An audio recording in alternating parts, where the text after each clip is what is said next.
So hello everyone, welcome to this this course. I hope you can hear me. Can someone just confirm I'm using a slightly higher quality mic, but it's a non-default mic, and so sometimes that causes issues. So could someone just in the chat window? Fine, good, so we can hear them. So I'm going to just do a bit of setup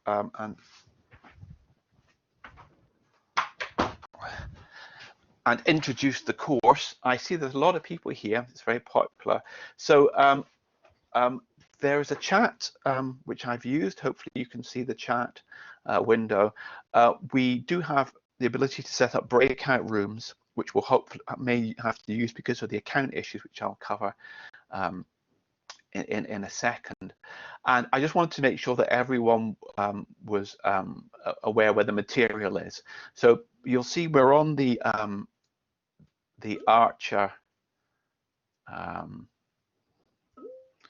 the main ARCHER2 page. Here I've zoomed in a bit, and you should just be able to go to training, and here we will see upcoming training, and obviously we're on the HPC Carpentry course, and the course is going to be given by myself, David Henty, and my colleague Juan. Now, just to reiterate, this is really quite a introductory course. It's really looking about how to use the command line, the bash command line, in the context of high performance computing. Now, some of you may be familiar with this, in which case you might be more interested in tomorrow's material, where we actually go on to we use Archer as an HPC system. Today we're really just using Archer as an example of a machine with a Unix machine with a command line interface, and to let you get familiar with working with a remote system. The course materials are here. I would be really good if people had opened up the course chat. So the course chat is a Etherpad where we can basically do various. So it'd be good if someone could try and go to that Etherpad and see. So it's linked in from the main Archer page, the main HPC Carpentry page. There's a course materials which takes us to the actual lecture material, but the course chat is this Etherpad. So it'd be good if someone else could. Okay. So I don't know who. It doesn't tell me who people are. Okay. Okay, that's good. Good, that's good. So people can see. So then we should be able to go through to the course materials, and you'll see that we actually have a 2-day course. The first day is called HPC Shell. It's really an introduction to the bash shell, but using Archer. And then, so you should find the course materials here. There we'll see, and we're gonna. So the timetable is we're going to do the HPC shell. We're going to do sessions of an hour, then a 15-minute break, and so. The course materials here are basically, hopefully, in the first hour, we'll be able to do the setup and connect. Now, just to sort of reiterate, there's been maybe a few niggles with this course. I do apologize. There's a number of challenges with this course. The first is it's a carpentry course, and the model for carpentry courses are very interactive, normally in a room, break into groups. And of course, we can do that to some extent virtually, but that's one of the challenges. But the other challenge is that we'd originally planned to run this course on ARCHER2, the upcoming national supercomputer, but it hasn't been installed yet due to a variety of reasons, including obviously COVID-19. We would have wanted to run on our Cirrus system, which is where the course was run beforehand just before Christmas, but Cirrus was severely affected by the recent security incidents and had a major upgrade, and it wouldn't have been available. So we're having to use Archer, which is a fine system. The good thing about using Archer is it's a very, very good model of what you will see on ARCHER2. ARCHER2 will be a different machine, but it will largely it will be the same. It's a Cray machine. So learning how to use Archer is a good preparation for if you're going to be an ARCHER2 user.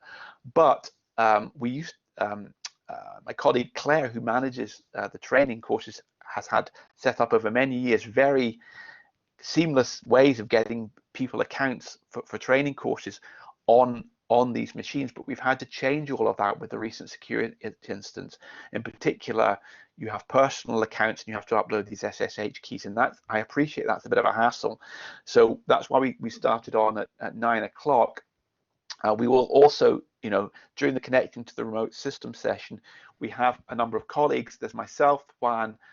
You will also see on the line Holly, and I think Julian was on the line, but I can't see Julian. Yes, so yeah, I need to make him a moderator. That's why I missed him. Right. So there's the moderators are myself, Holly, Juan, and Julian, all of whom we all work for EPCC. So we'll hopefully get you onto Archer. And there's an almost infinite number of combinations of your local setup and such like, and it get confusing. However, today's material you will be able to do on any bash shell.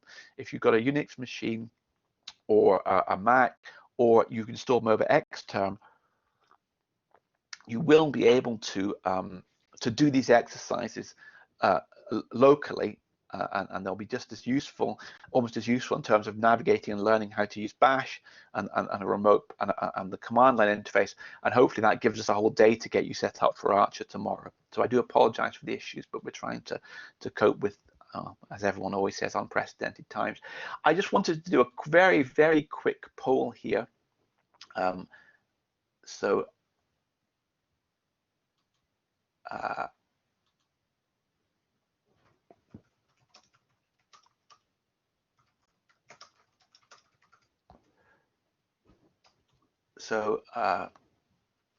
going to do a quick poll here just to get some idea of what kind of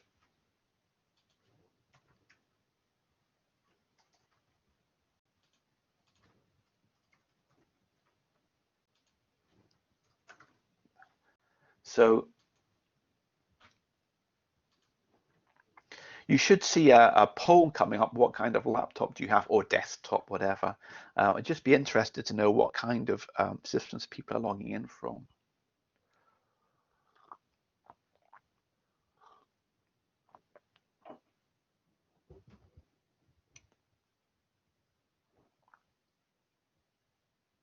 Okay, so we have responses from most people.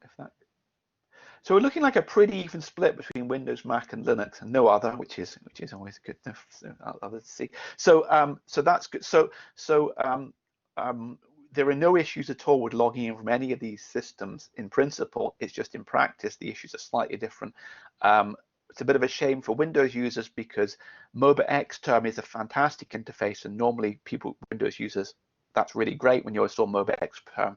However, the way you do SSH keys through MobaXterm is slightly, I'm not so familiar with it. So, but okay, that's very useful to know. So we have a pretty even split between the three systems. That's good. Okay, that was useful.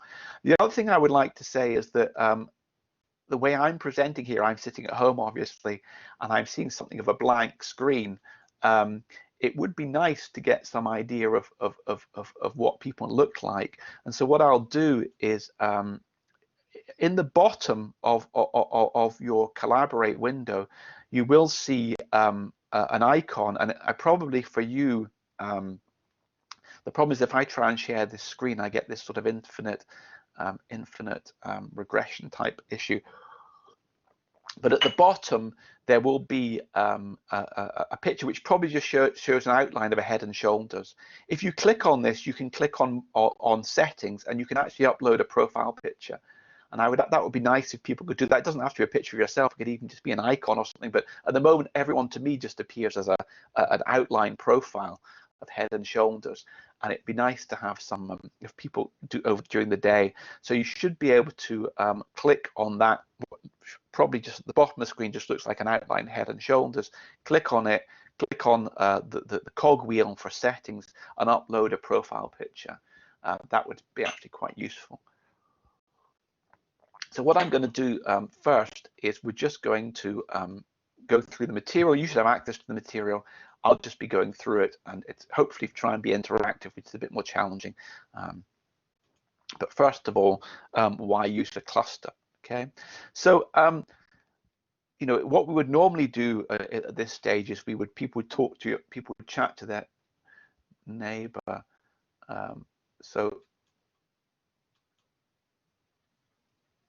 Sorry, I'm having a someone's asked. Manasseh's asked, sorry, I can't find where to upload. Do you mean upload your profile picture or upload the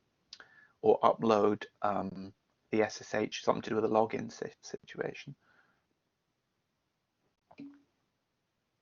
So I'll see if I can share the picture. It's a bit difficult because I'll see if I can just do that.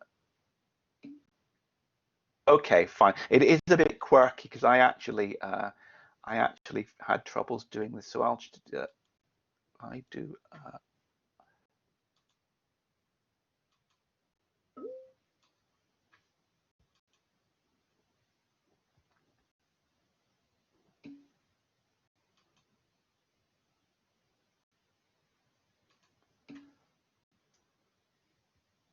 So as Claire says, it's in the bottom here.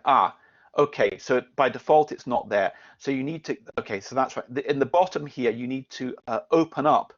So you will see something like this with you need to click on that, thing to open it up, and then you can click on your personal picture here. And see, I have a picture, you'll just have, and then you just click moderate, you click on my settings there. Sorry, this all looks very weird because of the infinite regression, but so yeah, you need to expand at the bottom. You will see these, and then under your picture, you'll see a picture there of me, my status and settings. You should be able to click that. Has that helped people? I'm going to have to.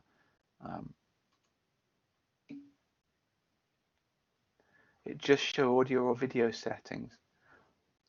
Okay, has anyone else? Okay, it may be a permissions issue. I thought you could do it as a guest. If not, okay, apologies. That may be the way. Okay, apologies. That must be the way we set the session up.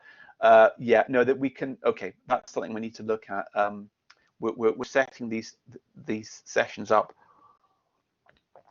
Okay, so apologies for that. Okay, so you can't. We'll look into that for the future. Apologies for that. And there must be a setting option that doesn't appear for you. So apologies for that. I will.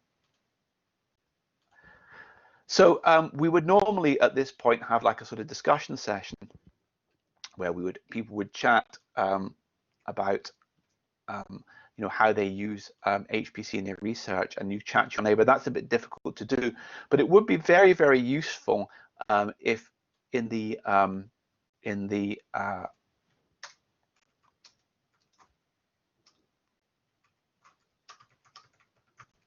would be very useful if people could explain how they use computing.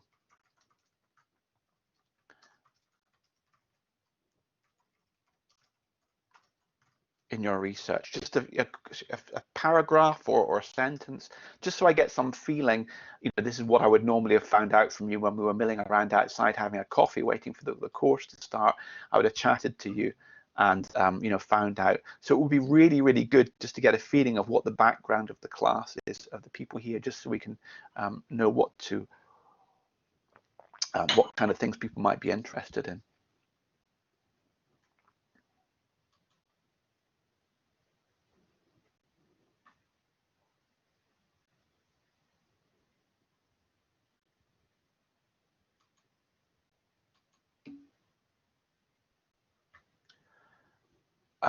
So the link,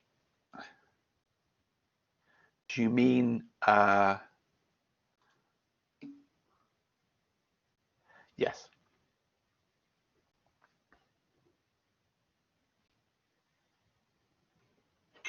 And this can be how you use HPC, or just, you know, a lot of you, I guess, are looking to upscale, and we'll talk about that in this first session, to using an HPC machine.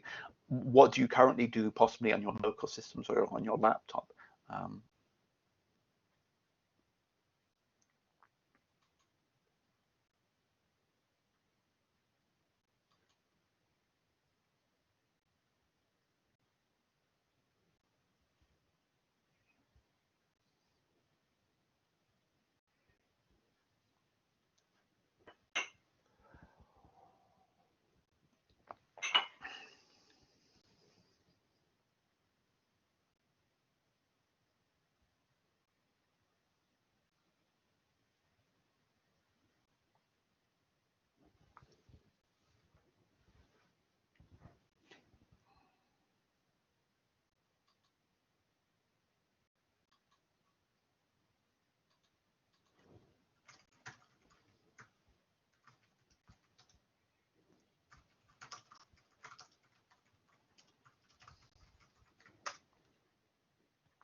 Okay, so we're getting a lot of interesting. So someone at the top said they're using the ESI Waste project. I'm not familiar with what that is. I'd be interested to know what that is. People are doing quantum electrodynamics and density functional theory. So there's a lot of materials modeling, computational chemistry goes on ARCHER. Molecular dynamics is another big thing. I'm also involved in large-scale turbine modeling simulations for Rolls-Royce under a project called Asimov. A lot of people want to. Something the pad only seems to update. I thought it was alive.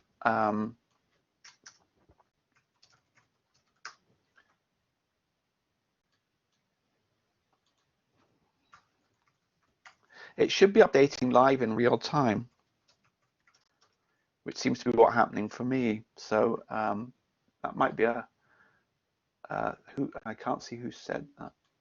Yeah, most people it should be Emily. I don't know what browser you're using, but it should be real time. Maybe look at that afterwards.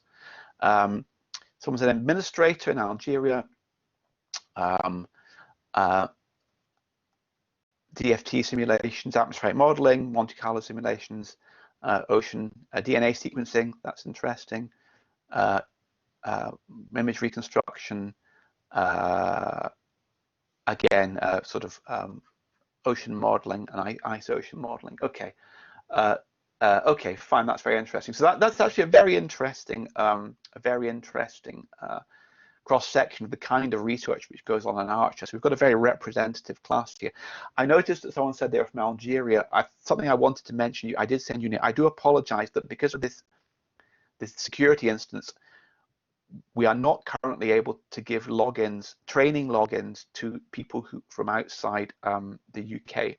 Now we're looking at that, and we very much hope to fix that in the next few weeks. So for future courses, we hope that people definitely from Europe, and hopefully from Europe and maybe from outside, will be able to get training accounts on ARCHER. But because of these security permissions we've had to put in, extra security loops, we're not currently able to do that. I do apologize for that, but it is a difficult situation, and I'm not in any way suggesting that people from outside the UK are likely to cause any damage to the system. But it's just that we are funded by the UK research councils, and we're having to be very conservative at the moment about how we progress, because we cannot risk having another security instance on the system. So I do apologize for that. It's not a particularly good situation, but that's the way. Okay, so a lot of people, that's very, very interesting. Okay, so thanks, that was very useful. I'm glad that the pad worked for most people. So, you know, so as I said here, often research problems outgrow the desktop or the laptop. You start running, and then you find that, you know, having developed your simulation or your whatever you want to do, you can't do it anymore on your local system. The examples given here, maybe a statistics student, involves running the model thousands of times. Okay, they can run it once, but they need to run it thousands of times to do some parameter search. They can't do it on their laptop. A genomics researcher has been using small sequence data, but suddenly has very large sequence data, and they can't do it on their computer. They'll probably crash. Or if you're doing fluid dynamics, you might have started off doing 2D simulations, suddenly you move to full 3D turbulent simulations, for example, and you know, there might be a parallel option. We'll talk about parallel computing a bit more tomorrow, and you want to take advantage of that feature. And so what you actually need to do here is it access more computers than can be used at the same time. We want to access multiple processors, and we'll talk about this a bit more tomorrow. But typically, you know, a central cluster or HPC system will have more processing power, more memory, more storage, faster connections than your laptop. And there's a number of terminologies for these, which we'll talk about more tomorrow. You can call them clusters, supercomputers, like high performance computing, or people sometimes say high throughput computing. We'll typically talk about HPC and HPC cluster, which will cover really sort of centrally maintained large system. And the reason why why these are useful is that obviously you get greater speed. With more CPU cores, you're going to get higher performance than you're on your local laptop or desktop. So HPC systems can, in principle, offer significant speed up. You can do calculations much quicker. There's actually much more volume. They'll have much more memory and disk, so you can do much larger simulations. The other thing is efficiency, actually. The important point about having a central resource is that an individual user may only occasionally want to do a very big calculation. But because we have a central resource, and Archer has hundreds, if maybe thousands of users, many hundreds active at any one time. At any one time, although only a fraction of the users will be doing calculations, Archer will be fully used. Okay, so these systems are used almost constantly. Okay, cost. Bulk purchasing government funding means that it's much simpler to do and more cost efficient to buy one large machine occasionally than lots and lots of small machines. And basically, yeah, there's no need to use your own resource when you can use somebody else's. So the model in high performance computing, in scientific and technical computing, is that maybe on a regional, national, or even international level, people club together and buy a very, very large system. And that's the machine you're getting access to at the moment, Archer, soon to be replaced, hopefully, by ARCHER2. And so we've got the, what we're going to do is we're going to at least do practice using a large-scale computing system, and that's going to be different from your laptop. Again, this would normally be a chat, but if people could just maybe put in a few comments into their the chat session as to why I seem to have.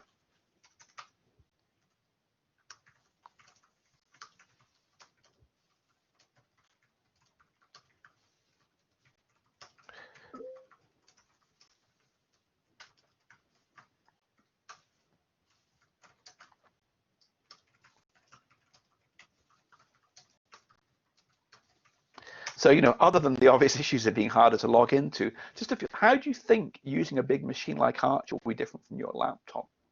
What things, are going to be different? Maybe easier, or possibly less easy, harder. I mean, in some senses, we'll come to this later. So you have to use the terminal, absolutely. So that's the reason for this first day of the course, is to get used to using a terminal. And we'll discuss why that is in a bit. Actually, it's not immediately somewhat historical. You could argue why we use the terminal, but that's a discussion we can have later. But actually, if you're used to using the terminal already, if you maybe have if you use the command line on a Linux system, or even the PowerShell or whatever on a Windows system, or a terminal in Mac, the actual interface you'll see on a supercomputer will be fairly similar to what you're used to if you're a command line user already. Anyone have any other thoughts as to how it might be different?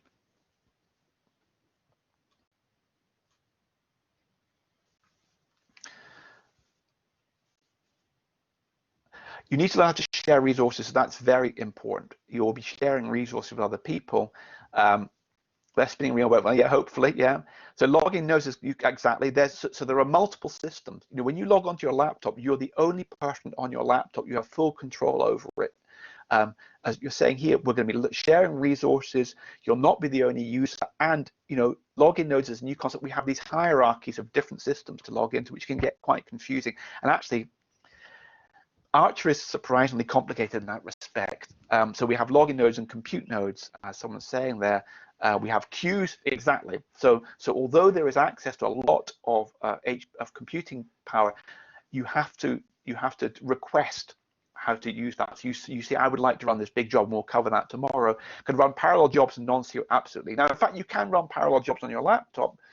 Your laptop probably has 2 or 4 processors, but it's 2 or 4, whereas Archer has 120,000 or something. So that's very useful. You do Slurm, exactly. So that's submitting a batch job, exactly. So you don't just run on your laptop. If you want to run a job, you just run it, okay, and it hogs the CPU or doesn't, depending on what. We'll see that one of the biggest issues with using differences with using an HPC system is this submitting to a batch queue. We won't do that today. I think particularly that's really tomorrow. Today is really about getting you up and running with the with the terminal. So yes, taking to find the best efficiency, you've got a lot of choice, and we'll cover that in to some extent yesterday. And yes, batch jobs, you're something running and then logging off and leaving the system to do it. Exactly, it's very much at a distance. You ask for a calculation to be done, and you come back later and see if it's completed, rather than sitting there and watching what's happening right in front of you. Okay, that was very useful. Thanks. Thanks for that. So what we're going to do is we're going to use the command line. So using HPC systems uses the command line interface, the CLI. I don't think you can see my cursor, can you? That's an interesting, no. So I'm going to have to maybe try and fix that. Might be one of my settings, but I will maybe highlight things like this. And so basically the shell is a program. It is just a program, but what it does is it allows you to issue commands to the computer. It doesn't really do calculations itself. Its job is there to mediate between you and the programs which are actually on the system. Okay. Now, if you're using a modern Unix system or using a Windows or Mac system, that's done through a graphical user interface, and that's what most people do now. But in fact, we're still in high performance computing very much typically using the command line interface. So what happens is you go onto the shell, and the most popular shell is Bash. So Matt is saying, what's the difference between doing commands in basic terminal? What kind of system do you have, Matt? A Mac. Okay, so in fact, they're the same thing. I'm not a Mac user, but a basic terminal is running a Bash session. So if you kick up the terminal, that gives you a command line interface which is running the Bash shell. Because in fact, Macs are Unix systems fundamentally. They use a version of Unix, basically it's BSD. Barclay Unix, but a Mac is effectively a Unix system, and although it has this very, very sophisticated command like a graphical interface, when you kick up a terminal, it is just a Bash shell. So that gives you direct access. Is that clear? So I'm not a Mac user, so please someone pipe up if they think I'm talking rubbish, but that is my understanding. Under Windows, you could get a command line session, but it was a DOS session. Where it's like, yeah, so the command line, yeah, there will be, so yeah, there may be different flavors of things. So yeah, it may be running a different version of Bash or such like. So one might be Bash and one might be the Windows, the Mac shell. I don't actually know. We'll see things that do look different. Okay, so it's Z. Okay, fine. Okay, so yes. So there are different flavors of shell. So there's Z shell, Bash. Bash is the most common one, or the most. They're very, at least to the level we'll be using them. They're very much similar. Bash stands for. There was a guy called. It was written by a guy called Stephen Bourne. Here we see Stephen Bourne, and Bash stands for Born Again Shell. Basically, it's people are focused. It's a bit like editor wars. If you were a Unix user 20 years ago, there was many flame wars about what the best shell was, as there were flame wars about what the best editor is. But Bash is largely, at least for Linux systems, become the default. And basically, it's actually. I never really thought about this till giving this lesson, but we're not using a GUI, we're using a command line interface. And what we have is this read, evaluate, print loop. It seems quite natural. It's not obvious, actually. What happens is you type a command, you hit enter or return, the computer reads, executes, and then prints its output. Okay, then you type another command. So it is this, read, evaluate, print loop, which is, to me, seems quite natural because I'm old and I've been using computers for a long time, but that may not seem a natural way of doing things, okay? But as it says here, learning to use Bash or any other shell is a bit more like programming, okay? Commands are very terse, that's a Unix feature. The names are frequently rather cryptic, and output is lines of text rather than visual like a graph. So it is a very extremely powerful thing, but it can feel quite unnatural to people. So what we're going to do now is this was just an introduction, we're going to go on to how to use these resources in the command line. So we'll learn how to use a Unix command line, Bash, and then we'll use our bash skills to connect and operate a high performance computer. Okay. Now, in fact, bash and Unix shells are everywhere. In fact, bash now ships as part of Windows. There is actually an Ubuntu subsystem within Windows, which I've used, tried out, and that works very well. Or MOBA Xterm gives you the same interface. So basically, if you know how to use bash in HPC, it's very useful because it's kind of a lowest common denominator are able to use almost any system. So it can be a very, very useful skill. So the key point, HPC typically involves connecting to a very large computing system somewhere else in the world, and that's something you may not have done before. You may have only used your local machine.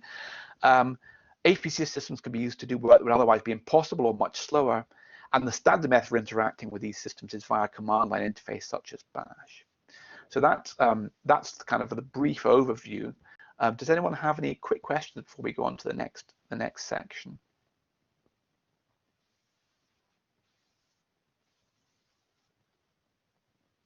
Okay, so what we're going to now, this is normally the easiest part because everything's set up in advance, but it clearly is the most challenging part at the moment. Now,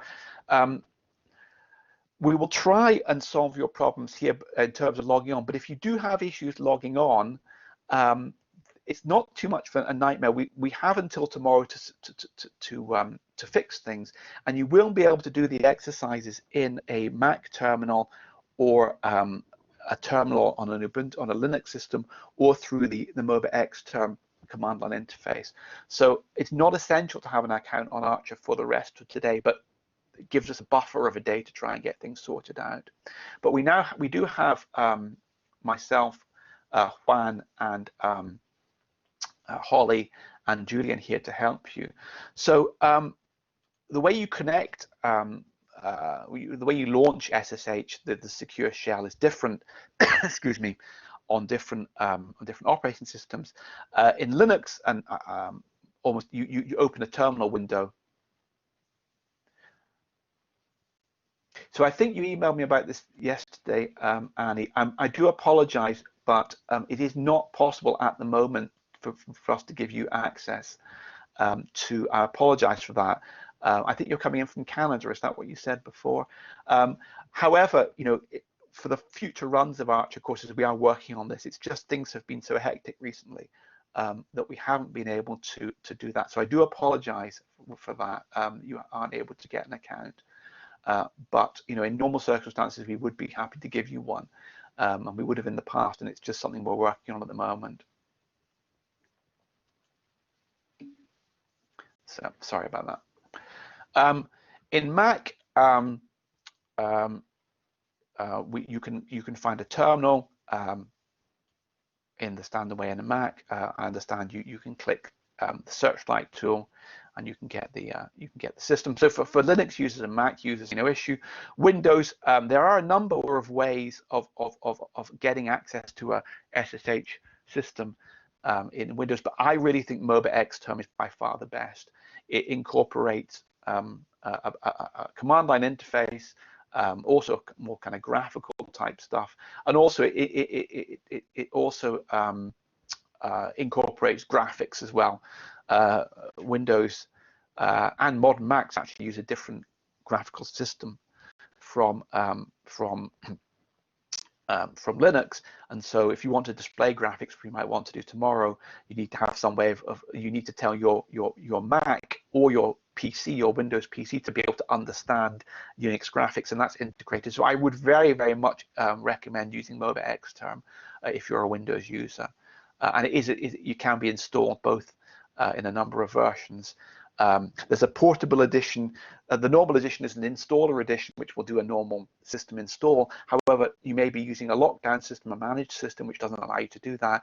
And MOBA Xterm even has what it calls a personal installer edition, which allows the portable edition. Apologies, the portable edition, and that allows you to install it on any machine whatsoever. So that's very, very useful. So what we're going to do is, if you can all click up a terminal, Windows, Mac, or MOBA Xterm, and try and log on to Archer.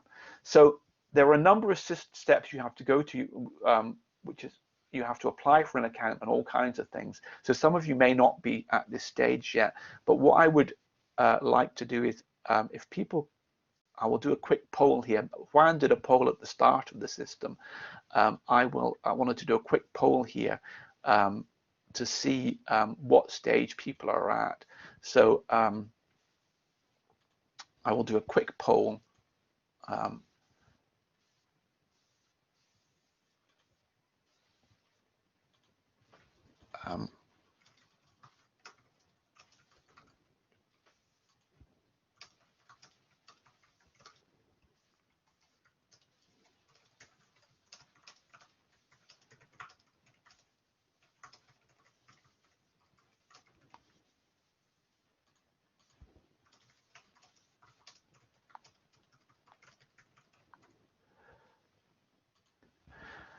So, you know, interesting to know, I guess I'm trying to categorize it in three. Either you can log on to Archer, you have a login account set up via Safe, but you have issues logging in, or you don't yet have a login account. So actually the number who can log on to Archer is higher. I'd fear it would be worse than that, but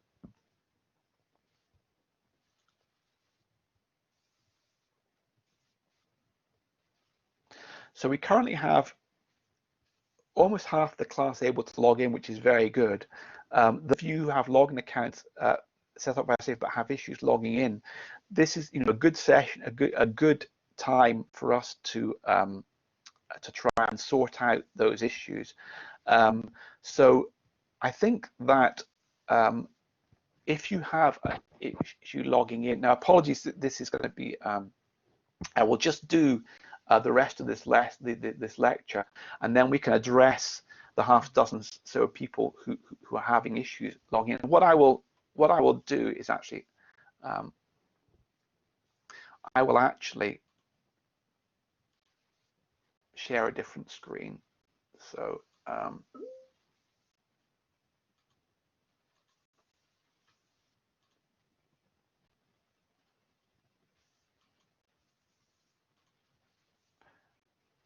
so you should be able to see my screen here. Okay, what I do is my account is TC011DSH. I have a lot of accounts on Archer at login.archer.ac.uk, and it asked me for a password. Now, in previous maybe a month or so ago, you were allowed to use. We used SSH keys to set up passwordless login.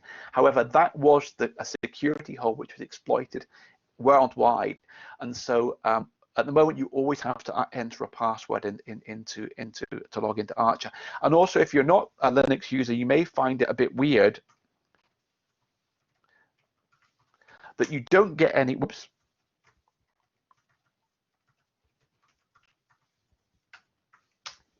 you don't get any feedback when you type in the password.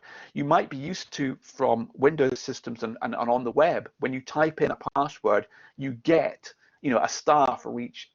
Traditionally on Unix systems, we've not had that. I suspect, in some senses, it is a security hole because it tells you how long someone's password is, which is actually quite so it's a security issue.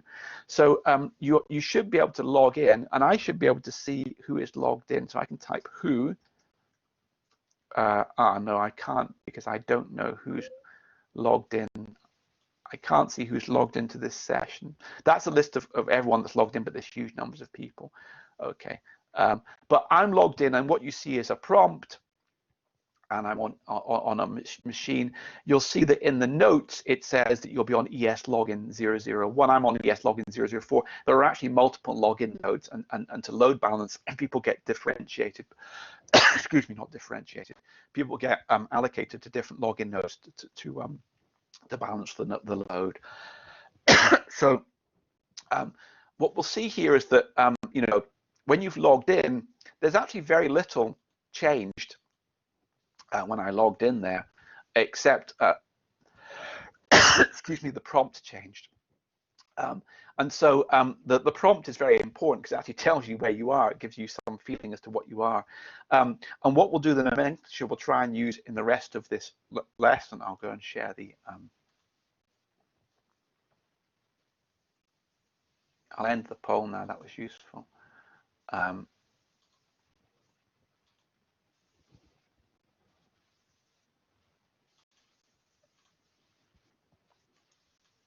we'll try and use the sort of common nomenclature that we'll use that kind of prompt, which is something you're supposed to type on Archer. But this will be when it's local. But in general, we'll just use $, to invite something. It doesn't matter. So in fact, most of the exercises today can be run on any system. But actually, if you want to know what system you're on, if you ever get confused, you just type hostname, and that tells where you are. It's often useful to have two terminal windows open, maybe one on the local system and one on the remote system. Okay. So the key point is, connecting to a remote HPC system, we need to use some way of connecting out, and we use something called SSH secure shell, and you do SSH your username at the remote computer address. Now, what we're going to use this opportunity now is to try and it's going to be a bit tough, but we'll try and address people's issues. So I saw there were so if you have issues, we can take you into a breakout room. So just to check, Holly and Julian, I didn't have a chance to explain this to you. Were you able to use those breakout rooms? I don't know if you've used breakout rooms before.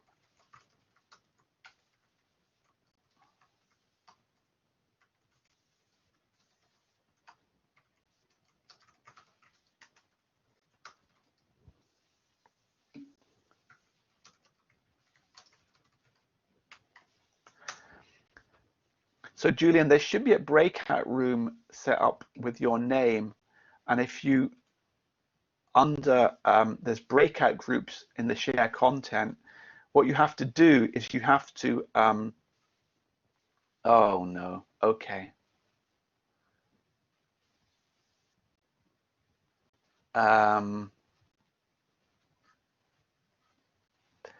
Yeah, they're not very they're not very flexible in the breakout rooms, so apologies. They seem to, I had breakout rooms set up, but they seem to have disappeared. They seem to be temporary, which is a bit annoying. Okay, so Michael says permission denied public key. Michael, did you have were you an existing Archer user? So there's an issue here that for existing users, fine. So if you're an existing user, there's an issue that the key doesn't seem to be propagated to doesn't seem to be propagated to your new account if you're an existing user. And so the trick is to re-upload the key to safe.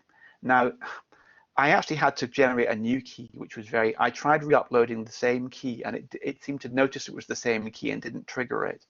So if you are an existing Archer, if you were an existing Archer user, so things don't work immediately. Apologies, but when you re-upload a key, there is a manual step that the systems people have to do. So it may take 5, 10, 15 minutes for them to get around to it. They are obviously very busy. So it's not automatic. But I think that if you were an existing Archer user, I would definitely recommend that you re-upload either re-upload the same key that you currently have, or unfortunately generate a new key and upload that. That will definitely, uploading a new key will trigger the propagation to your new account. Uploading the existing key may do that, but I had problems with that because it seemed to be too clever and thought and you realized it was the same key. Okay. So other people are getting, I can set up,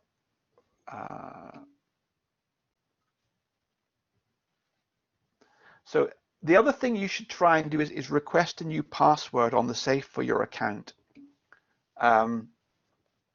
So in the email, you're an existing user. Okay. Okay. So did you upload a new key this morning? Okay. When did you upload it, Helen? Just out of interest.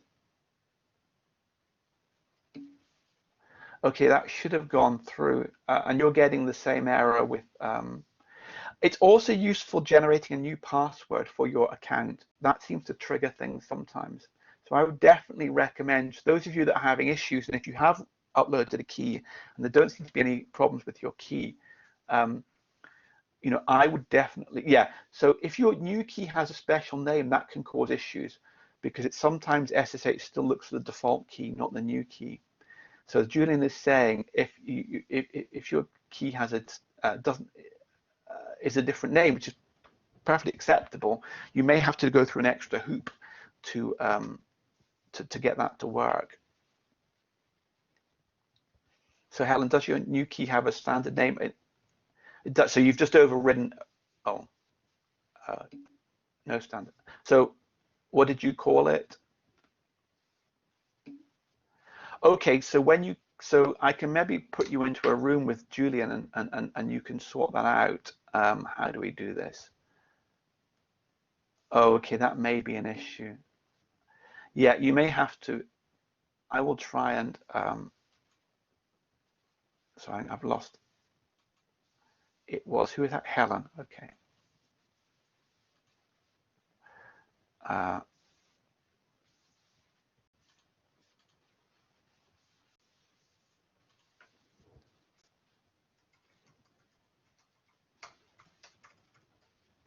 So I will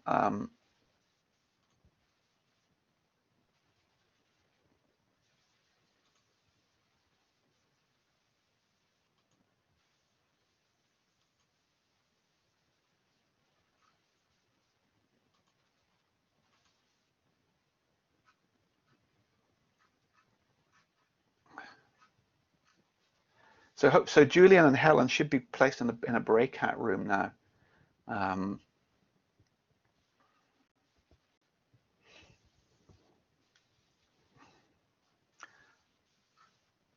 Okay, so oh, okay. Helen's having a problem here.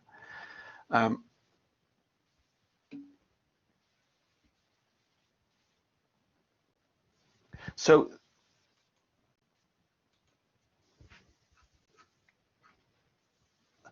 SSHI can work. Yeah, you shouldn't have to do that.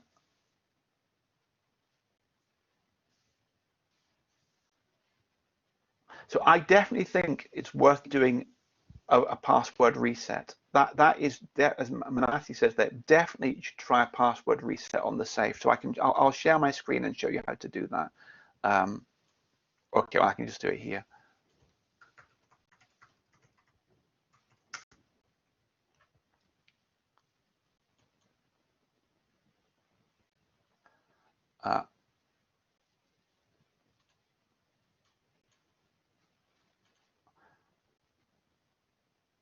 So there's my login account, and you can do request password reset here. Okay, so that's definitely worth doing. Okay, so definitely try doing that, and that again is a manual. You'll get an email when that has been done, and then you can view the login account password here. Okay, but so when you do a request password reset, you need to wait till you get an email confirming it's been done, because it's not instantaneous, but it's relatively quick. Then you can retrieve it, and that sometimes seems to trigger the thing. Deirdre, I'm having trouble registering a login. So okay, so you need to register the public key. Have you not been able to do that? That's the stage which it won't let you.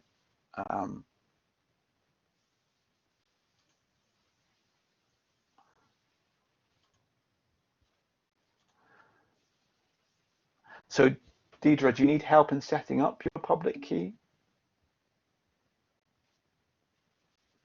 Yeah, you need to upload a public key into your details page. Do you know how to generate that?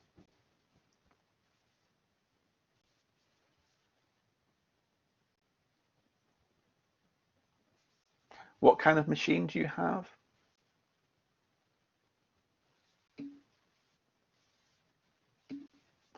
Okay, so you need to get it out of MobaX term. Were there instructions on how to do that?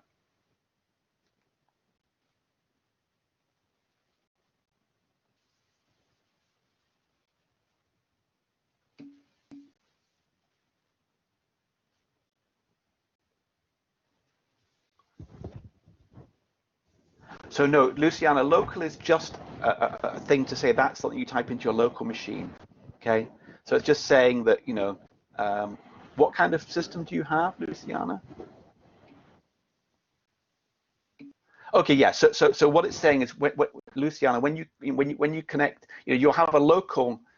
All it's saying is that you'll have a local prompt, which will be different depending on what system you mean. But that just means your local, you know, just what you get in a local terminal.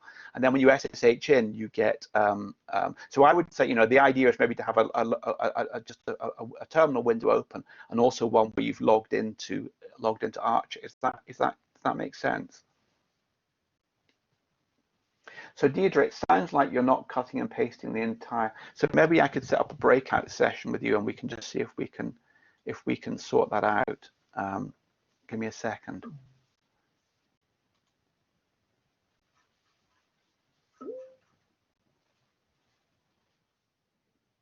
Okay, welcome back, everyone. Again, apologies for the issues that we were having, but what I wanted to basically do, first of all, people are asking about the schedule. So I think that I've now got the wrong. I go to the website. Here we are. Fine. So the planned schedule was this. I think that probably it would be better to stick with the schedule and just so although I think we shall still stick with this schedule, have lunch break at 12:15 till 1:15. So my plan is actually in terms of the actual timing.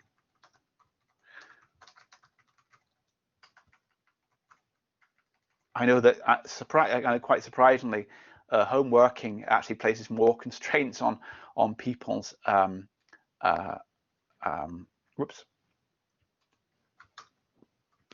availability, because you have so many things to juggle.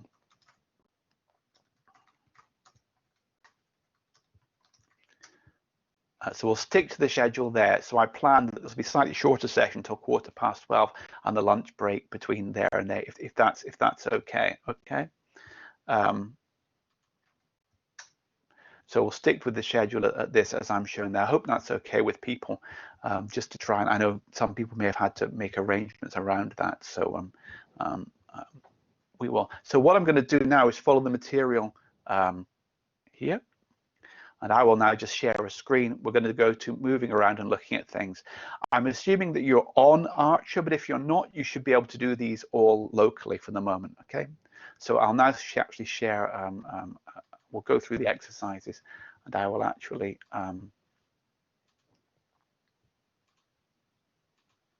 so you should see my shell. Okay, fine. So what we're going to do is we're going to talk about how we navigate around using the command line and such like. So you've just logged. In fact, you'll see that I'm actually on my local system. So if I type the things which are useful, maybe who am I, tells you who I am, and my name, I'm DSH on my local system. So that's who I am here on my own laptop. And actually, what's my laptop called? Well, it's a very boring name. It's called E7390DH. It was a name given by the systems people. But now we should be able to log into Archer. And as we discussed,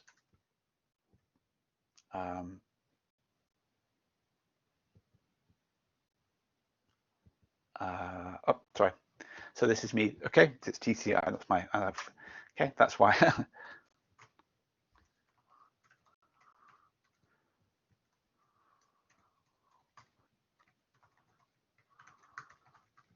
And I'm logged in, so I'm now logged into Archer, okay? And I'm being put on to log in too, okay? So now if I do who am I here, whoops, because I've typed it wrong, you'll see that I'm TC011DSH. So that's my different, So actually what's happened there is that we've typed, when we typed who am I, it found a program called who am I, ran that, displays the program's output and come back to a prompt for new commands. Okay, so I can always hit return a few times if I want to do that. So that's standard way of doing interacting with the command line. Now, one thing you often want to know is where you are. Okay, what directory am I in? So if I do pwd print working directory, that shows me where I am, and it's slightly confusing on Archer, but I'm in /home tc011 tc011 tc011 dsh. Okay, so it turns out, and we'll talk about this a bit more tomorrow, that the Archer has more than one file system, but you start off in home, the home file system. Archer is arranged by projects, and we have a special training project called TC011, Training Course 011, the 11th training course, I guess. And so I'm in home TC011, TC011, TC011 DSH. The last thing is my username. Now, the slightly strange thing is that there's this double thing, home TC011, TC011. We'll come back to why that is. But that's where I am. So PWD is always very, very useful in terms of telling you where you are. The other way you want to know is to know what files there are, and I've actually played, if I do ls, that lists them. Now you'll see there's a lot of stuff here because I've been playing around with the course to check it works, and then we'll see, we can see the ls commands here.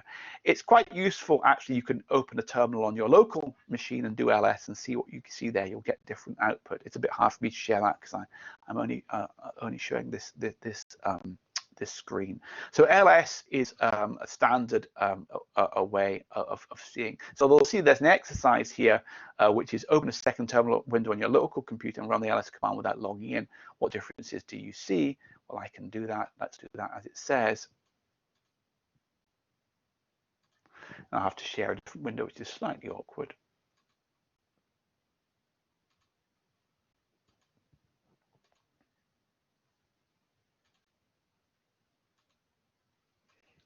So if I do pwd, you'll see that on my own laptop, I'm in /home /dsh, which is different. And if I do ls, I see the normal stuff I see around my desktop folder and all kinds of stuff.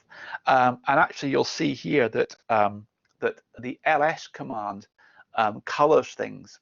And so the way that it works on most systems is that normal files are white and directories, folders are blue.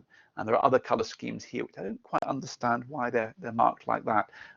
But definitely, white is a normal file, and blue is for a directory. So hopefully, you'll have seen that you can basically run that locally, and you'll see something different. You'll see probably see more stuff locally because you don't see any because you haven't done any work on your remote system yet. So let's. Okay. Now you'll see actually on Archer the things aren't colored. Okay, so that might you might find that a bit annoying. What you can do though is, well, we'll come back to how we can do that. Okay,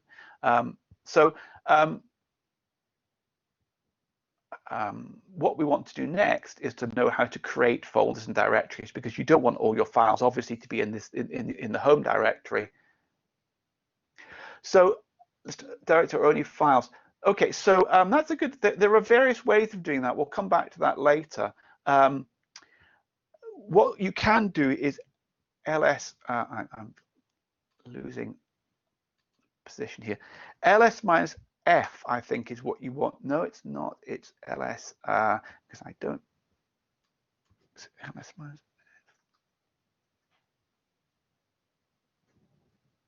I'll need to come back to this because I don't normally do. Give me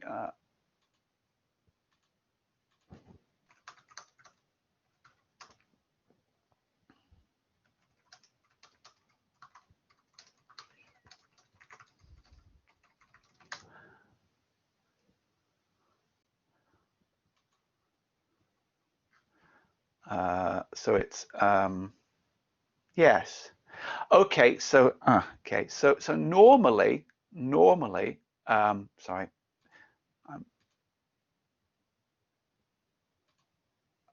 here I am on my on Archer. Normally, ls minus f would give you, actually, okay, so okay, we'll come back to this. ls-f will tell you what kind of files things are. So Manasseh is asking, how do we only list directories or files? You can do that, slightly complicated, but you can get ls to tell you if something is a directory or a file. So we'll look at that later. The reason why the coloring is not turned on Archer is slightly technical, but we can discuss this later, but coloring the files based on whether the directories or programs or normal files turned out to be a real issue on Archer. We can maybe discuss that tomorrow. So it's been turned off, okay? But what you want to do is you want to create folders or directories, we tend to call them on a Unix system. So what I want to do is the command is mkdir. So if I want to create a folder for documents, I do mkdir documents. That creates a folder called documents. So I'll just finish this and answer that question. If I do an ls, it's not obvious why that document is actually a folder or a directory rather than a file. But I believe if I do ls-f, yes. So if I do ls-f, you'll see that the document's got a slash on the end. And so ls-f is the normal way of finding out, you know, what something is. That the directories will have a slash on the end. So why coloring is an issue? So well, the slash work file system, which we'll come across tomorrow, which is the main multi-petabyte file system where you store your simulation data, you know, your gigabytes of data, is called the Lustre file system. It's a very complicated parallel file system, actually made up of hundreds and hundreds and hundreds of different disks. So it gets its huge storage capacity from having lots of different disks. However, the file system is controlled by one database. Okay, so there's a single database which has overview of all the file, and that's shared between all users. Okay, now it turns out if you want to ask, is a file an executable file or a directory or a normal file, you have to contact this database, this metadata server, and that is a bottleneck. If you have hundreds of users contacting it, that the whole thing just locks up. So what was happening in the early days of Archer was the file system was locking up. People couldn't even edit files or compile or run programs because every time someone did ls, which people do lots and lots, and there can be thousands of files, it was having to contact this database saying, oh, is this file a directory or an executable or a normal file? And that was placing huge load on the file system. So we've turned that off. So then it was just simply the standard configuration. So yes. So I mean, the slightly strange thing about a parallel file system is it has lots and lots of disks. So on a large supercomputer, it's not true in /home, but on /work, your files are actually stored across multiple disks. But there needs to be a central database which understands where everything is. So there's a database which is like, yes, basically you say, I want to look at this file, and the database says, okay, this file is stored on these disks, and so there's a single database which controls. Yes, it's like an allocation table. It does a lot of different things. That's not true in a normal file system, which is just stored on one disk or logically on one disk. So we can now we've created a directory called. We can change directory. So CD, the most common commands you use in the command line interface are ls for listing files and CD for going into directories. If we do CD documents, you'll see I'm now in documents, and the cursor, the prompt is updating to basically give me a hint that that's where I am. Okay. If I do an ls, if I do pwd, we'll see now that we've gone from my home directory, home TC011, TC011, TC011 DSH, to documents. So it's also reflected in my prompt. That's standard. It's not always reflected in your prompt. You can actually customize your prompt if you want to, but that's the standard setup, is for it to give you some indication of where you are. Okay. Now, if we may want to go back to our home directory, and what we can do is we can go cd /home /tc011 /tc0. and that gives me back to where I am, okay? However, there's a lot of shortcuts you can use, and one of the most useful ones is twiddle. So I call it twiddle, some people call it tilde. That is a shortcut for going to your home directory, okay? So, but when you go to your home directory, a classic twiddle is a classic Unix shorthand. And the reason it's useful is you saw that actually your home directory doesn't have a standard naming convention, okay? Here it was home TC011, TC011, TC011, DSH. On my laptop, it was /home/DSH. And so typically, if you want to go to your home directory, you type cd twiddle, okay? Actually, cd also does the same thing. So if I go into documents and then I do cd, I end up back in my home directory. So twiddle tilde is a shorthand for your home directory. Cd always goes back to the home directory again, okay? And so so that's what that tilde or twiddle is. I call it twiddle, okay? And so you'll see that there's a hierarchical structure to the file system with all these slashes, and the root directory is called /. Right at the top is the root directory, and we can go there, okay? So we can cd to / and we can do ls, and we see a lot of system files, okay? Now, I won't be able to read them, I won't be able to write to these files because they're system files, but we're right up at the top. We'll see lots of arcane and weird and wonderful things up there, but there's a hierarchical file system separated with slashes, okay? So if I go back to my home directory, I now see the files that I had there before, okay? So typically, you know, what you'll do is you'll do all your, we'll come back to the work file system tomorrow, but on a normal system, you do all your work in your home directory, you create your files, and you do all your editing and compiling and running here, okay? One thing I haven't mentioned, we'll probably come back to it later, is that in Bash, there's a lot of auto-completion. So in fact, if I want to cd into documents, what I'll actually do is I will do cd doc, and I will hit the tab key, and I will auto-complete to documents, okay? So often you'll see people apparently typing very quickly, but actually they're using auto-completion. It's a very powerful tool in Bash, and it's the tab command. In fact, tab is very, very useful. In fact, if I did something like mkdir .q soap, okay, if I do cd .q, it stops because there's two completions now, .q and .q soap and document. If I hit tab again, it will give me all the completions. So tab is very, very useful. Tab will complete up to the most unique, what's unique up to that point. If there's more than one completion here, documents and .q soap can both, I hit tab and I see them, and I can do M and go to documents. So tab is really, really very useful.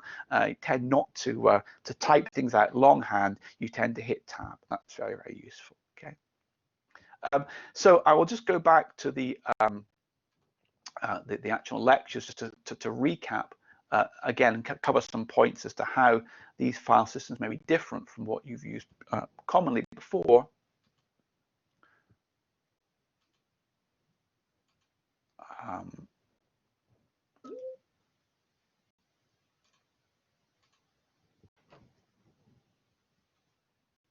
Okay, so using HPC file systems, okay, so there's lots of, there can be lots of different file systems around, okay, and so typically there may be some, you're on a network file system, okay? What I mean is your home directory is typically available throughout the HPC system. Now, there's some slight subtleties on Archer, but the main reason is when you log into a different login node, you may log into ES login 001, ES login 003. It doesn't matter which one you go to because the home directory, the home file system is networked. It's available to all the login nodes, okay? And typically that's going to be backed up, okay? There may be some scratch space, okay, which is typically faster than your home directory, but not usually backed up and not be used for long-term storage. We don't actually have that on Archer, but a lot of HPC systems have that. What we do have on Archer is a work file system. So for us as an alternative to scratch space, we have a very, very fast and very large file system called the work file system. It will have much higher performance than the home directory, but it's permanent, okay? So it differs from the scratch space in that it's permanent, it's there all the time, but typically not backed up. And that's, you really need to, when you log on to any new HPC system, you need to work out and find out what are the different file systems and what things are backed up and what aren't. And typically large data storage systems, which on Archer is the work file system, is not backed up. It's simply too big to back it up. It's up to you to maintain that data and take copies of it if you need it. However, on Archer, the home file system, which is much smaller, but has more critical data, which would typically be your programs rather than the output files, that will be backed up. But you need to check that out. Some systems have RAM disk, which looks like a file system which is stored in RAM. Again, we don't have that on Archer, but that may be something which is worth thinking about. So, are there any questions about, we've just done something quite brief there. Does anyone have any quick questions before I go back to the simple bash commands for navigating around? So I'll go back to give me 1 second. That's a very good question.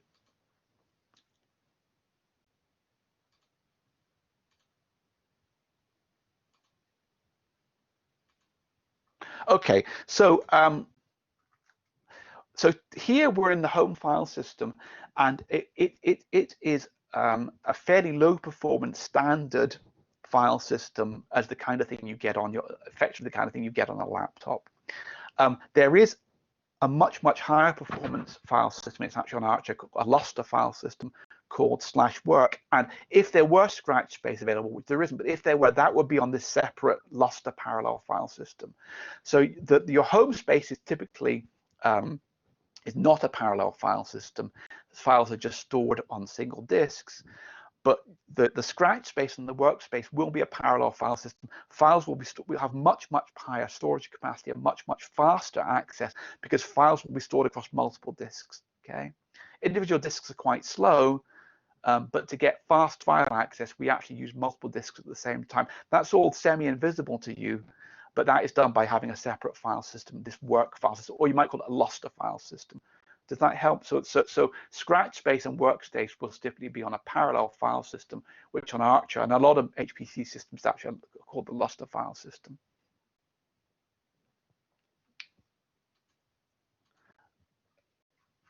Just checking. Okay, is that fine? Now, actually, parallel file systems are really rather complicated. Okay, so if I do ls, I see the files in the current directory. Let's go back up one, actually. ls dot is the current directory. It's the same thing, okay? But the important point is dot dot, okay? So dot dot is the directory up the way. So if I do ls dot dot, it's the same thing as ls twiddle because it's my home directory. And if I want to go back up, I do cd dot dot, so I go back up the way. So dot is the current directory and dot dot is back up the one. So you're always using these kind of things. An interesting thing I can do is, if I do pwd, this is my, if I do ls dot dot, what do you think I'll see?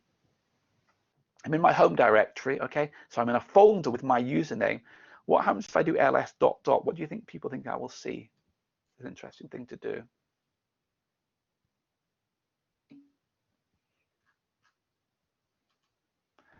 So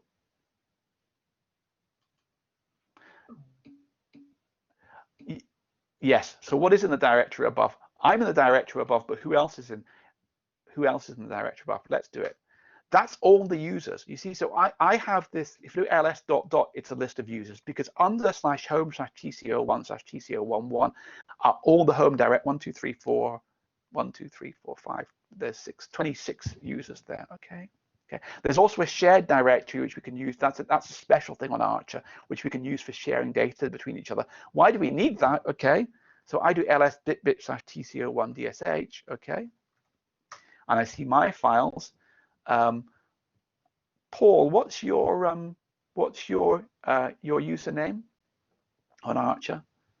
Okay, what do you think happens if I do ls bit? So can I see Paul's files? Think I'm allowed to see Paul's files? What do you think will happen if I do that? Not. So permission denied. So so that's actually why we have a special folder called shared, which we can all access, and that allows. So the default permissions are that you cannot access other people's files. We'll come to the permissions in detail later on, and that means actually sharing files can be quite difficult. But the shared directory, it's a special thing on Archer which we put there, allows us to share files safely or semi-securely between. And so there's this double hierarchy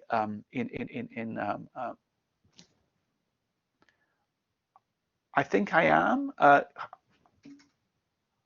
Oh, had it frozen? I'm seeing changes, but people still seeing. Yes, it's a local problem with you,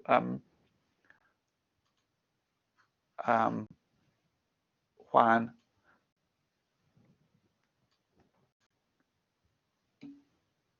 Okay, so it does seem to, Juan, maybe you're having an internet problem. Okay, so what we're going to do now is we're going to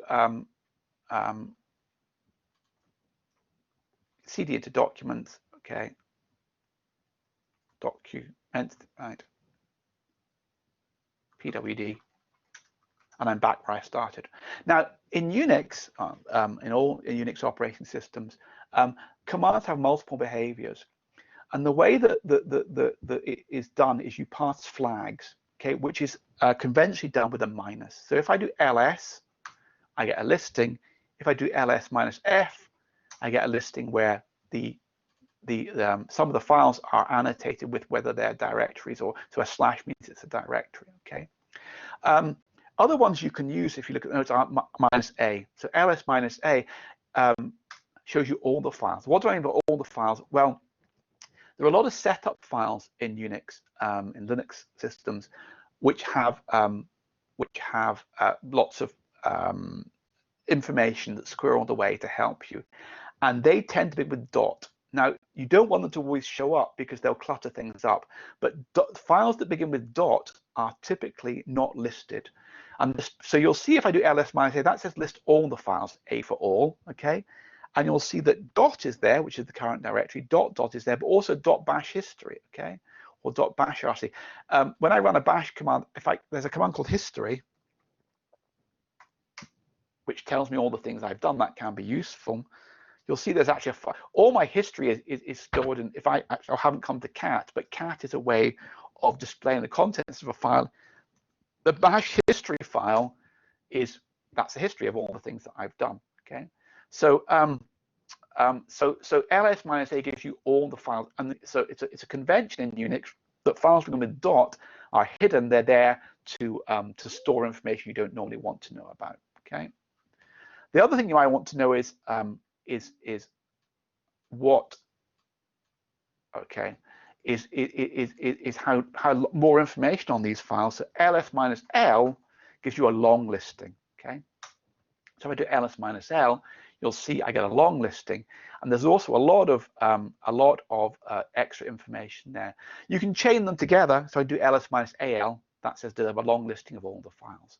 So if you look at this, you'll see that what we have here is that we see a lot of things here, okay, a lot of things to take on board, but you'll see that we see, and we'll come back to what all these things mean, but something interesting, the first set of characters are the permissions, and we'll come back to that later on. These permissions tell me basic things that are going on. This is who owns the file. This is what group I'm in. This is how long the file is in bytes. This is its date of when it was last modified, and this is the file name. So ls minus l is very, very useful. When you run a program, you think, do I have any output? ls minus l, yes, there is output there, okay? And you can basically, I could also do, I'm going to clear my screen here, ls minus al, or la, /documents, will say that there's actually only 2 files in there. It's an empty directory, okay? ls has a lot of Unix commands have a lot of options. In fact, it's a trivia question, which of the letters A to Z isn't a valid flag to ls? I don't know if there's any, but if you want to know, I mean, you say, well, can I use ls to do, can I list things recursively? Can I list you use the man pages, so you use man. So on a Unix system, man stands for the man page. Man ls will give you, now it's slightly weird on Archer that there's multiple man pages. Just hit return again, and you will see that you get the manual page for ls gives you all the options that you might want to use. Okay, and so this gives you all the options you might want. Okay, so and you can page up and down. This, you can use the arrow keys to go up and down. Okay, and then Q will quit it out. Okay, so actually there are some options. ls minus j apparently is an invalid option. ls has an enormous number of options, but minus lowercase j is not valid, and it actually gives you ls minus help will actually will give you a list of options which you can use. Again, an enormous number of options. So yes, man is short for manual. I should have said that. Sorry.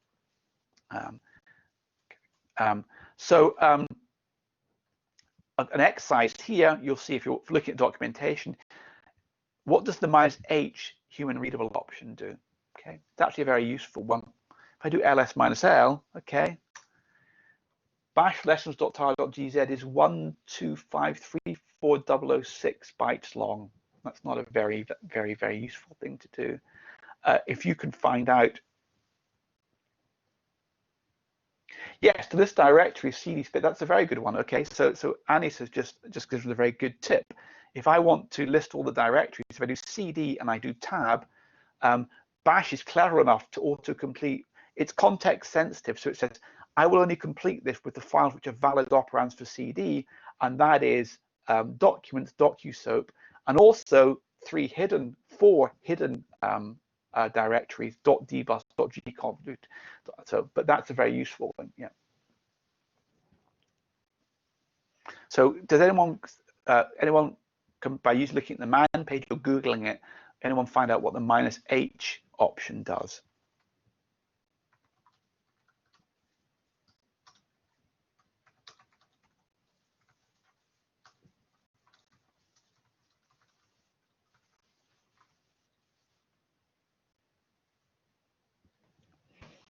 I want to type the answer in.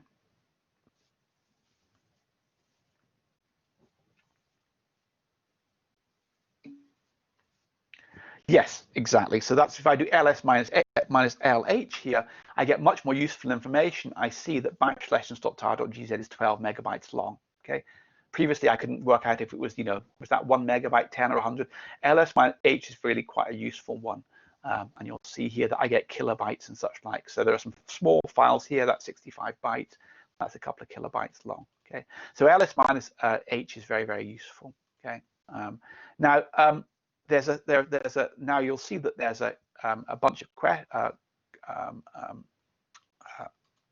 I have to. It's a bit awkward here switching screens, but I think I should do that now.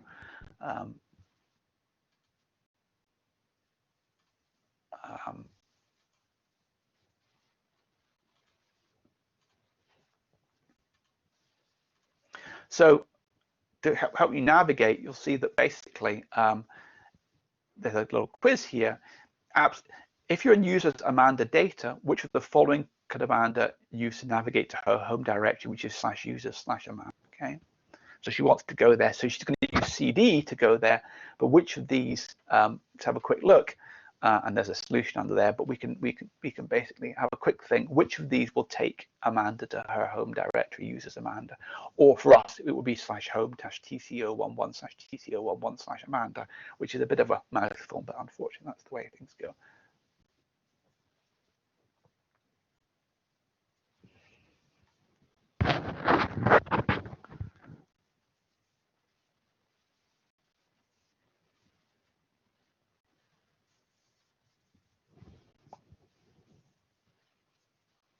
So just to go through the solution here, okay. Oops, I've lost my chat. Okay.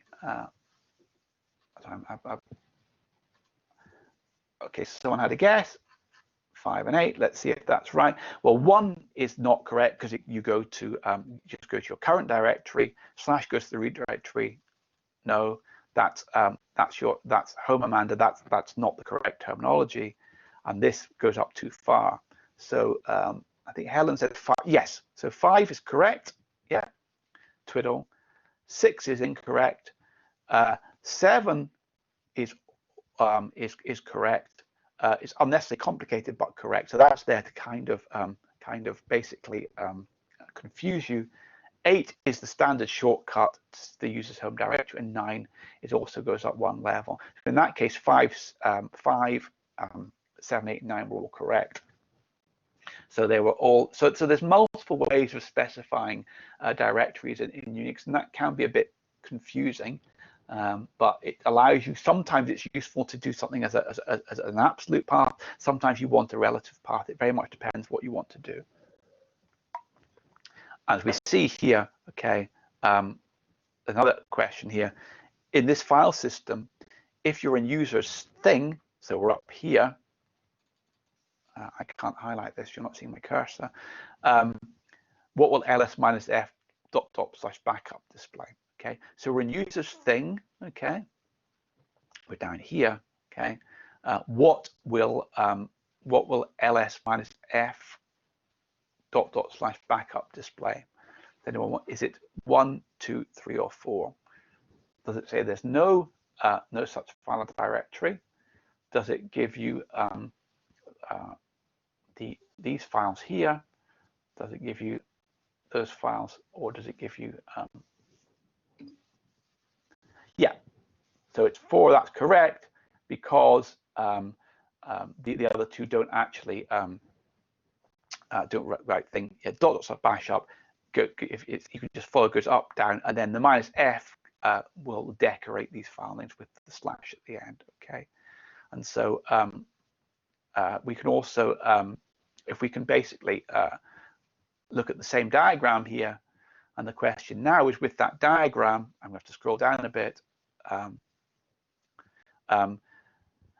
If you're in user's backup, okay, and R tells ls to display things in reverse order, normally it does things in alphabetical order, but you can reverse that. What does ls, which of these will display things, will give you this listing here: PNAS sub, PNAS final, and original?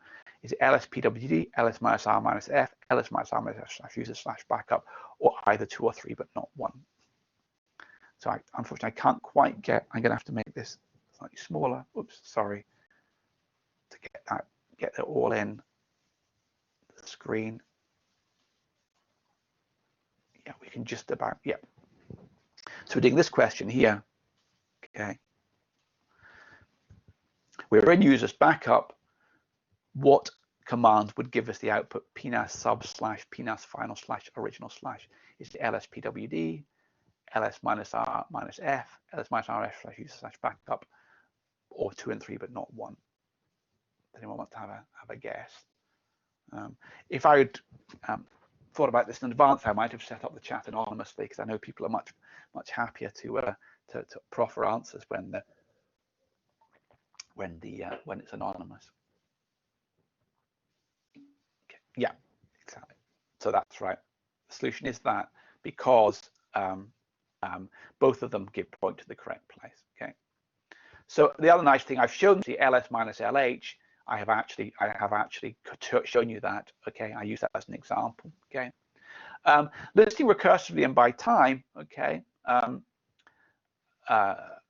ls-r lists the contents of a directory recursively. So if I maybe share the correct screen again.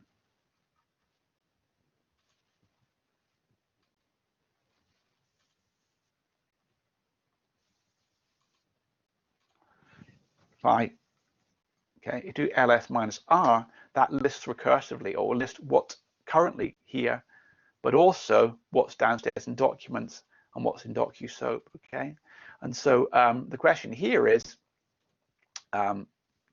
ls-t listings by time. So in what order does ls-r-t do? Okay, ls-r lists recursively, and -t lists things by time. Okay, I'll maybe just jump to the answer. Is that Okay, if we do ls minus r minus t, directories are listed alphabetically each level, and the files in each one, as I sorted by last time, have changed. And actually, my most commonly used Unix command, which I should clear the screen here, is ls minus lrt. Okay, I use that all the time, because what I do is, if we'll see tomorrow when you submit a job to the batch system, it runs in the background, it runs overnight. How do you know if you have got any output? Okay, well, you just do ls minus lrt, and you'll see that the most recent file I created was documents and docutope. And so I find that possibly my most commonly used Unix command, ls minus lrt, lists the files in the current directory with a long format in reverse order of time. So the one at the bottom is the most recent one that's been created. Okay, so I do actually find that probably the most common command I use at all. So the key points are that your current directory is referred to as the working directory, your current working directory. You change files using cd, and cd ... goes up the way, and cd into it. So there's only ever one up the way, but there are multiple down the ways. That is actually maybe not immediately obvious, but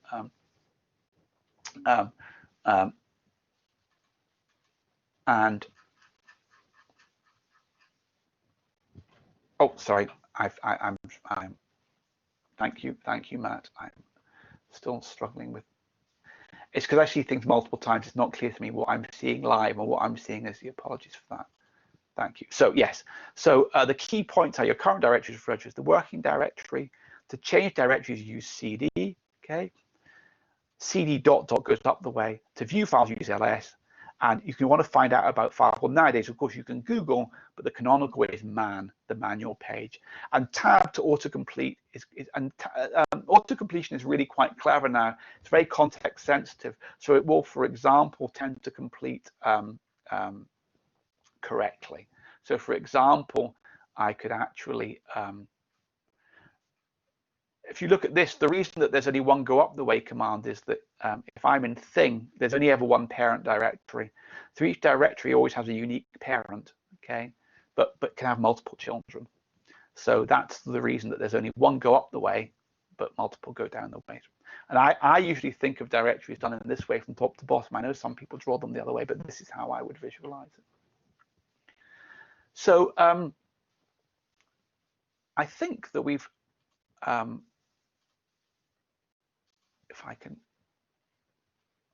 find the ARCHER2 website. So I should have had this bookmarked, but I haven't. That we have basically done the basic moving around and looking at things. So I think that's, you know, that's sort of I'm losing my apologies that I am slightly losing my place here. So we've basically done moving around looking at things. So I think that, you know, we're basically back on schedule now. And what we'll do is we'll come back to reading and writing files after the break. So we're going to come back at 1:15 as we originally planned, and we'll talk about how to read and write files, how to create and edit files, and of course that is going to be slightly different from maybe what you're used to, because we're not in a GUI environment, or not by default in a GUI environment, and so it is very, very useful to learn how to use screen-based text editors. You may want to use more sophisticated things, but they may not be available. So although it's quite basic and low level, the ability to use a screen-based text editor can be a real lifesaver when you get stuck in a Unix system. So I didn't know if there were any questions about that.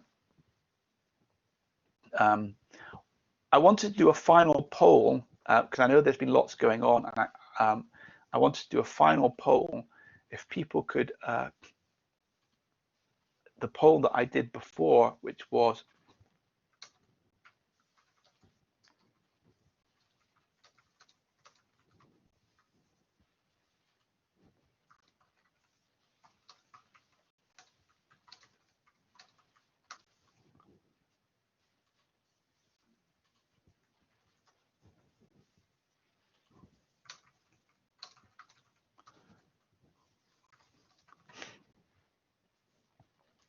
so, you know, let's really just like to know again, you know, you could log into Archer, you have an account but can't log in. or you haven't actually yet received your account.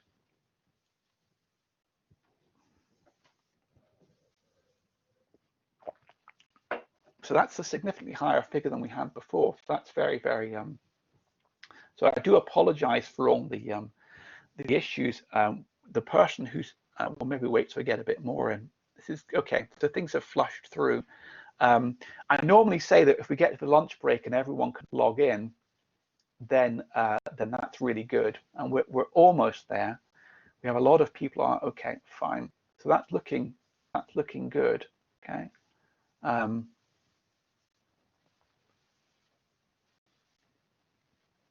If anyone does have an issue, then they should do a chat message and we can go and try it. But my thanks to people, thanks to Julian and Holly and Juan for sorting out the problems.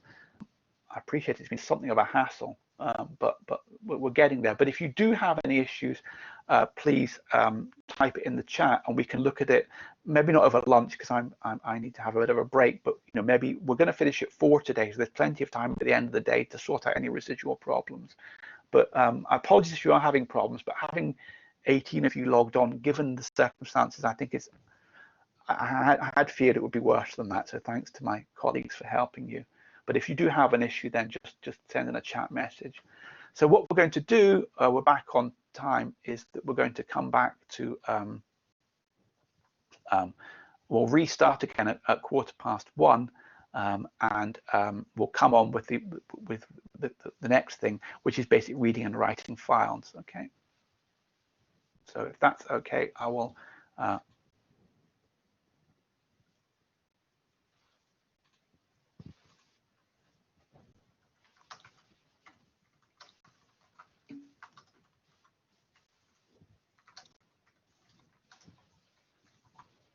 So apologies, I'm repeating this, but I don't seem to have ability to change the font size.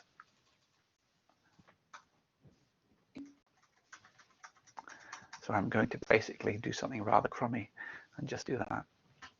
I will stop recording now, and we'll maybe I'll set up a separate recording for the afternoon just to make things a bit easier.